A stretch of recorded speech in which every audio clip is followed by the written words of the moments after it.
Good morning class. स्वागत है आपका अपने YouTube channel Hindi by HKM sir में। आज का ये वीडियो क्लास 9th के सभी विद्यार्थियों के लिए है जो यूपी बोर्ड से रिलेट है। और आज का जो लेसन का नाम है वो नाम है पद्य का है, हिंदी पद्य का लेसन नंबर 2 मीरा बाई। आपको ये दिख रहा होगा, ये देखिए लेसन का नाम लिखा हुआ है मीरा बाई। आइए पहले हम सब संक्षिप्त जीवन परिचय जान लेते हैं। संक्षिप्त का मतलब होता है बहुत कम शब्दों में। आइए जानते हैं। लिखा है जन्म कब हुआ था? सन 1998 ईस्वी में हुआ था। जन्म स्थान जहाँ पर इनका जन्म हुआ था उस स्थान का नाम था चौकड़ी, जो कि मेवाड़ में है, राजस्थान में है। पिता का नाम रतन सिंह था और पति का नाम भोजराज था। मृत्यु कब हुई थी? मृत्यु हुई थी सन 1546 में और भाषा इनकी ब्रज भाषा है। आइए देखिए लिखा हुआ है जीवन परिचय, यहाँ से पढ़ते हैं। ये देखिए जीवन परिचय। जोधपुर के संस्थापक राव जोधा जी की प्रपौत्री मतलब होता है परपोती।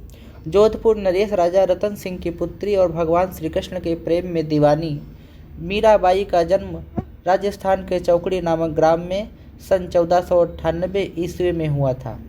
बचपन में ही माता का निधन हो जाने के कारण ये अपने पितामह राव दूदा जी के पास रहती थी और प्रारंभिक शिक्षा भी उन्हीं के पास रहकर प्राप्त की थी। राव दूदा जी बड़े ही धार्मिक एवं उदार प्रवृत्ति के थे, जिनका प्रभाव मीरा के जीवन पर पूर्ण रूप पड़ा था। 8 वर्ष की मीरा ने जब श्री कृष्ण को पति रूप में स्वीकार कर लिया था। शादी उनकी किसी और से हो गई थी, लेकिन वो मन ही मन भगवान श्री कृष्ण को अपना पति मानती थी। यह बात कोई नहीं जान सका। इनका विवाह चित्तौड़ के महाराजा राणा सांगा के ज्येष्ठ पुत्र भोजराज के साथ में हुआ था। विवाह के कुछ वर्ष के बाद ही मीरा विधवा हो गई थी, अर्थात इनके पति का देहांत हो गया था। उसके बाद यहाँ से देखिए, अब तो इनका सारा समय श्री कृष्ण भक्ति में ही बीतने लगा था। मीरा श्री कृष्ण को अपना प्रियतम मानकर, प्रियतम मतलब होता है अपना आदर्श मान करके, अपने प्यारे मान करके उनके विरह में पद गाती और साधु संतों के साथ कीर्तन एवं नृत्य करती। यहीं पर एक दोहा लिखा गया कि साधु संतन ढिंग बैठ बैठ लोक लाज खोई है। संतों के साथ में बैठ करके संसार की परवाह न करते हुए अपने प्रियतम श्री कृष्ण की भक्ति में लीन रहती थी।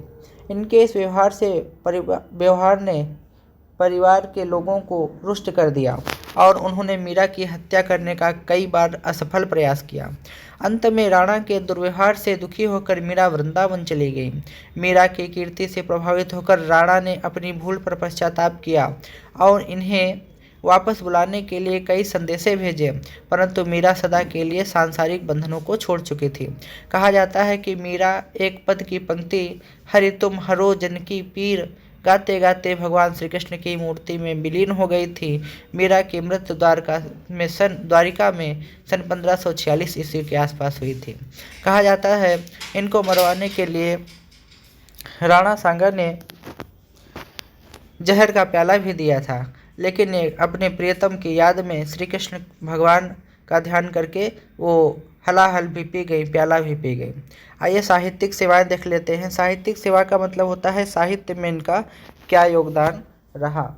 यहाँ से देखिए, मीरा के काव्य का मुख्य स्वर कृष्ण भक्ति है। अगर कोई पूछे यह किस शाखा की कवियत्री है, देखिए लेखक नहीं है, क्योंकि आप पद्य पढ़ रहे हैं। पद्य में कवि होता है, कवियत्री होती है और गद्य में लेखक और लेखिका होती है।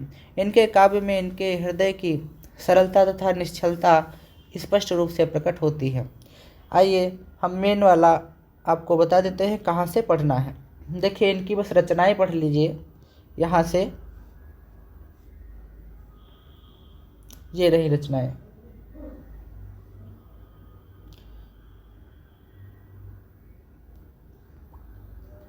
ये देखिए,